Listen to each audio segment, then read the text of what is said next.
Right Muralikrishna నిన్న కవిత letter ఇవాళ కవిత press meet ఈ రెండింటిని ఏ రకంగా విశ్లేషించవచ్చు? ఖచ్చితంగా ఒకటైతే కనబడుతోంది, కవితలో ఉన్నటువంటి అసహనం, చాలా రోజులుగా గూడు కట్టుకున్నటువంటి అసహనం ఒకటి లేఖ రూపంలో బయటపడింది. ఈరోజు మీడియా సమావేశాల్లో కూడా పూర్తిగా పార్టీలో జరుగుతున్నటువంటి వ్యవహారాలని ప్రశ్నించేటువంటి ధోరణే ఇక్కడ మనకి చాలా స్పష్టంగా కనబడుతుంది. కేసీఆర్ నాయకత్వం మీద పూర్తి నమ్మకం ఉంది, కేసీఆర్ దేవుడు అని చెప్తూనే ఆన్ ది అదర్ సైడ్ ఇంగ్లీష్లో మాట్లాడినా తెలుగులో మాట్లాడినా రెండు సందర్భాల్లో కూడా పార్టీలో కోవట్లు ఉన్నారు అనేటువంటి మాట ఇంగ్లీష్లో మాట్లాడారు. తెలుగులో మీడియాతో మాట్లాడిన సందర్భంలో కేసీఆర్ చుట్టూ కొంతమంది దెయ్యాలు ఉన్నాయి అనేటువంటి విషయాన్ని మాట్లాడారు. అంటే ఓవరాల్గా కొంతమంది ఉద్దేశపూర్వకంగా పార్టీని డ్యామేజ్ చేయడం కోసం ఒక కోటరీ తయారైంది కేసీఆర్ చుట్టూ అనేటువంటి ఒక అసహనం అనేది చాలా స్పష్టంగా కనిపించింది. కూతురుగా ఉన్నటువంటి తానే ఒక లేఖ రాయాల్సిన పరిస్థితి వచ్చింది అనేటువంటి విషయాన్ని పరోక్షంగా చెప్పగానే చెప్తూ ఈ లేఖ లీక్ అవ్వడం కూడా ఇప్పుడు తనకు అనేక అనుమానాలకి తావిస్తోంది అనేటువంటి విషయాన్ని ప్రస్తావిస్తున్నారు. కేవలం తాను రాసినటువంటి స్వదస్తూరితో తన చేతులతో రాసినటువంటి లేఖ చేరితే కేసీఆర్కి చేరాలి, కేసీఆర్కి చేరినటువంటి ఆ లేఖ మళ్ళీ తిరిగి మీడియా ముందుకు ఎలా వచ్చింది అన్నది ఇప్పుడు ప్రధానంగా అడుగుతున్నటువంటి ప్రశ్న. అంటే చాలా రోజులుగా తాను చెప్తున్నటువంటి మాటలు ఇప్పుడు ఈ లేఖ లీక్ అవ్వడం ద్వారా మరొకసారి రుజువైంది అనేటువంటి విషయాన్ని తను చెప్పకనే చెప్తున్నారు. అంటే ఒక అసహనం అనేది చాలా రోజులుగా ఉంది, ఆ అసహనం అనేది లేఖ రూపంలో బయటపడింది. ప్రత్యక్షంగా వెళ్ళి కేసీఆర్ దగ్గరికి కొన్ని విషయాలు చెప్పలేకపోతున్నాను, కానీ ఆ లేఖలో కూడా కవిత ఒక క్లియర్గా ఒక మెసేజ్ ఇచ్చారు. సెలెక్టివ్ యాక్సెస్ మాత్రమే ఉంటుంది అనేటువంటి విషయం. అంటే కూతురుగా ఉన్నటువంటి తాను కూడా లేఖ రాయాల్సినటువంటి పరిస్థితి వచ్చింది అనేది ఆ లేఖ రూపంలో చెప్తూనే సెలెక్టివ్ యాక్సెస్ మాత్రమే ఉంటుంది డాడీ మీ దగ్గరికి, కాబట్టి మీరు దాని నుంచి బయటకు వచ్చి అందరినీ కలవాలి అని చెప్పి ప్రధానంగా ప్రస్తావించినటువంటి అంశాన్ని ఇక్కడ మనం గమనించాలంటే తాను కూడా ఒక లేఖ రాయాల్సిన పరిస్థితి వచ్చింది అని చెబుతూనే ఈరోజు కూడా అదే విషయాన్ని ప్రస్తావించారు చాలా క్లియర్గా. అంటే ఒక కోటరీ తయారైంది కేసీఆర్ చుట్టూ, ఆ కోటరీయే పార్టీని డ్యామేజ్ చేస్తోంది అనేటువంటి మాటని చాలా చెప్పగానే చెప్తున్నారు అనేది మనకి చాలా స్పష్టంగా కనబడుతున్నటువంటి మాట. ఈరోజు కూడా కేసీఆర్ నాయకత్వాన్ని బలపరుస్తున్నారే తప్ప తాను చెప్పినటువంటి మాటల్లో ఎక్కడా కించిత్ కూడా తప్పు లేదు, ఉన్నటువంటి విషయాలనే చెప్పాను. తెలంగాణ వ్యాప్తంగా చాలా సందర్భాల్లో పర్యటించి వచ్చాను.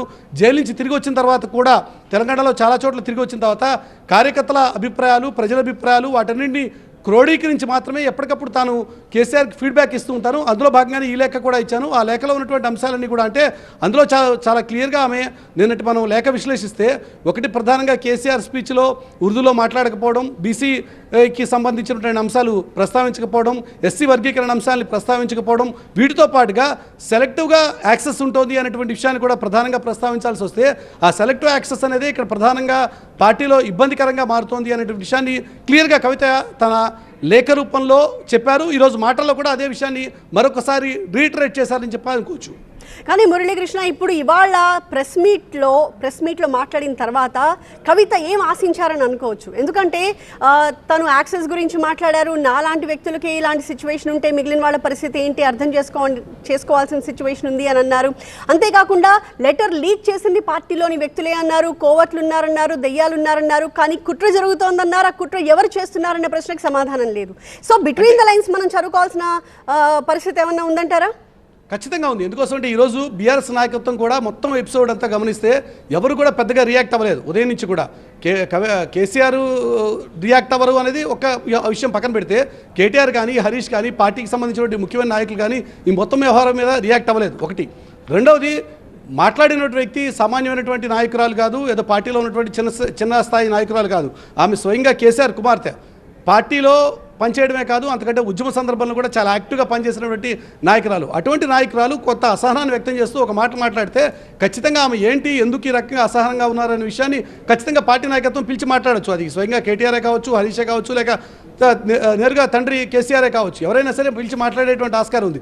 ఆ జరగటం లేదు, ఎక్కడో ఒక గ్యాప్ అనేది క్రియేట్ అయ్యి ఉంది అనేది ఇక్కడ చాలా స్పష్టంగా కనబడుతుంది. ఎందుకంటే ఈ లేఖ నిన్న సాయంత్రం రిలీజ్ అయిన తర్వాత మీడియా ముందుకు వచ్చిన తర్వాత అక్కడి నుంచి మొదలు పెడితే ఆమె అంత యాక్సెసిబుల్గా లేకుండా పరిస్థితి లేదు. ఎందుకంటే ఫ్లైట్లో ఆమె అందుబాటులో లేకపోయి ఉండొచ్చు, కానీ దుబాయ్లో దిగిన తర్వాత దుబాయ్లో కొంత అక్కడ మళ్ళీ తిరిగి హైదరాబాద్ ఫ్లైట్ పట్టుకోవడానికి కొంత సమయం ఉంది. ఆ సమయంలో మీడియాతో కవిత మాట్లాడబోతున్నారు శంషాబాద్ ఎయిర్పోర్ట్లో అని చెప్పి ఒక మెసేజ్ ఆల్రెడీ కవితకు సంబంధించినటువంటి పిఆర్ వర్గం నుంచి ఆల్రెడీ మీడియాకి లీక్ అయింది. అందులో భాగంగానే ఈరోజు మీడియా అంతా కూడా అక్కడ శంషాబాద్ ఎయిర్పోర్ట్లో ఎదురు చూసినటువంటి పరిస్థితి. అంటే సెలెక్టివ్గా తాను మాట్లాడదలుచుకున్నటువంటి అంశాల మీద ఒక క్లారిటీ కవిత ఇవ్వబోతున్నారనే విషయాన్ని చాలా క్లియర్గా తెలుస్తుంది. అంటే కవిత ఆల్రెడీ అందుబాటులోనే ఉన్నారు, అంత అందుబాటులో లేనటువంటి పరిస్థితులు అయితే ఏం లేవు ఇంత టెక్నాలజీ డెవలప్ అయిన తర్వాత. ఈరోజు శంషాబాద్ ఎయిర్పోర్ట్లో దిగిన తర్వాత కూడా ఇమిగ్రేషన్ దగ్గర కొంత సమయం, ఆ తర్వాత మళ్ళీ లాబీలో కొంత సమయం వెయిట్ చేసి చివరికి దాదాపుగా 40 నిమిషాల తర్వాత మీడియా ముందుకు వచ్చారు. అదే ఫ్లైట్లో వచ్చినటువంటి చాలామంది ప్రయాణికులు అప్పటికే బయటకు వెళ్ళిపోయిన సందర్భం ఉంది. కాబట్టి మాట్లాడదలుచుకుంటే ఆమెని మాట్లాడకుండా ఆపదలుచుకుంటే ఖచ్చితంగా పార్టీ నాయకత్వం ఆ ప్రయత్నం చేసి ఉండేటువంటి ఆస్కారం ఉంది. కానీ అటువంటి ప్రయత్నాలు కూడా జరగలేదు.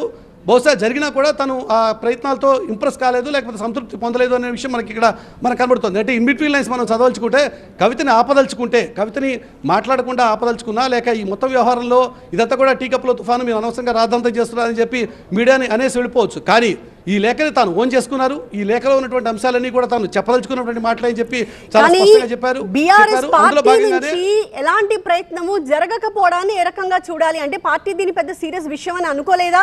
కేవలం మీడియాలో మాత్రమే ఇది హల్చల్ చేసింది తప్పితే అంతర్గతంగా కవితకి వేరే ఉద్దేశాలేమీ లేవు అన్న విషయం పార్టీకి తెలుసు కాబట్టి వాళ్ళు సీరియస్గా రియాక్ట్ అవ్వలేదని అనుకోవాలా? ఏమనుకోవాలి? ఖచ్చితంగా పార్టీ విషయంలో ఎంత సీరియస్గా ఉంది అనేది ఒక పార్శ్వం. అది అదర్ సైడ్ చివరిలో కవిత ఒక మాట అన్నారు. ఈ లేఖ రిలీజ్ అయిన తర్వాత అటు కాంగ్రెస్ పార్టీ కానీ బీజేపీ కానీ చాలా చంకలు గుద్దుకుంటున్నారు, వాళ్ళు ఆనందపడుతున్నారు. బీఆర్ఎస్ పార్టీలో అంతర్గత సంక్షోభం వచ్చింది, అది తద్వారా అది తమకు లాభిస్తుందని చెప్పి చాలా సంతోషపడుతున్నారు. కానీ అలాంటిదేమి జరగదు అని చెప్పి, అంటే పార్టీ నాయకత్వం మీద ఇప్పటికీ తనకి ఒక కాన్ఫిడెన్స్ ఉంది అని చెప్పి చెప్పకనే చెప్తున్నారు. అదే సందర్భంలో కేసీఆర్ నాయకత్వం మీద పూర్తి నమ్మకాన్ని విశ్వాసాన్ని వ్యక్తం చేశారు. కేసీఆర్ దేవుడు అనేటువంటి విషయాన్ని ప్రధానంగా ప్రస్తావించారు. కానీ చుట్టూ ఉన్నటువంటి దయ్యాలు, ఆ దయ్యాలకు సంబంధించిన విషయాన్నే తాను మరొకసారి చెప్పదలుచుకున్నారు. అది ఖచ్చితంగా అటు మీడియా రూపంలో కావచ్చు, పార్టీ వర్గాల్లో కావచ్చు చర్చ జరగాలి. తద్వారా కొంతమందిని కట్టడి చేయాలి అని చెప్పి తాను కోరుకుంటున్నానని చెప్పి పార్టీ నాయకత్వానికి, అంటే స్వయంగా తన తండ్రికి చెప్పకనే చెప్పారని చెప్పి కూడా అనుకోవచ్చు.